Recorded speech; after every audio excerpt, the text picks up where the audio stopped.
Good morning, everyone. For today's devotion, I want to share on the topic meeting with God.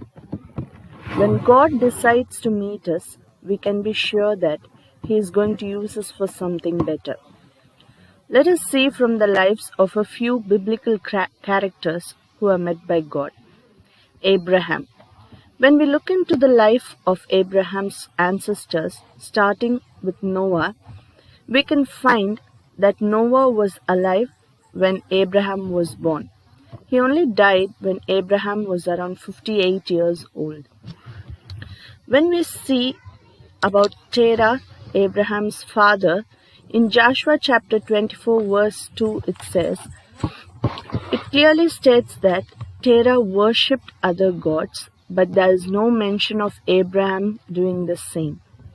I believe Abraham was a lot like Noah, who among the wicked generation found God's favor. Noah was a righteous man, blameless among the people of his time, and he walked faithfully with God. Here we have Abraham, who trusted God and obeyed his call, though he lived among idol worshippers. God called him from among idol worshippers to make him into a great nation. Moses.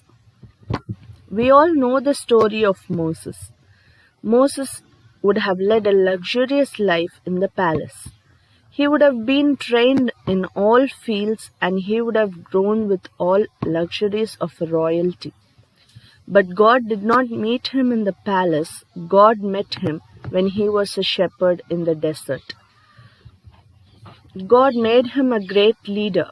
The Bible testifies that Moses was more humble than anyone else on the face of the earth. He was the only person in the Bible to see the form of the Lord. God called Moses from the desert to lead his people out of misery. Gideon. When the angel greeted Gideon, he was actually hiding and threshing wheat in a winepress. When the Lord sent him to save the Israelites, he began to make excuses, but God did not leave him. He promised to be with Gideon until he destroyed the Midianites, and God was true to his promise. God called Gideon from his hiding to save his people from the Midianites. Samuel. God called Samuel when he was just a little boy as he lay down to sleep.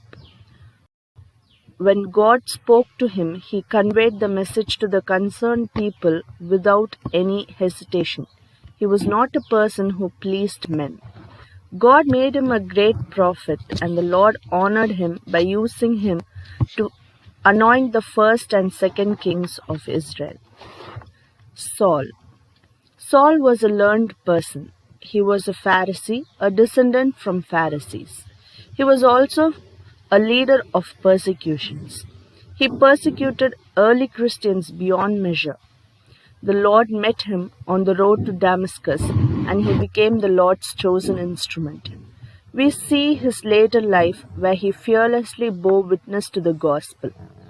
God met Saul, a persecutor of Christians, and he became Paul, the apostle of God.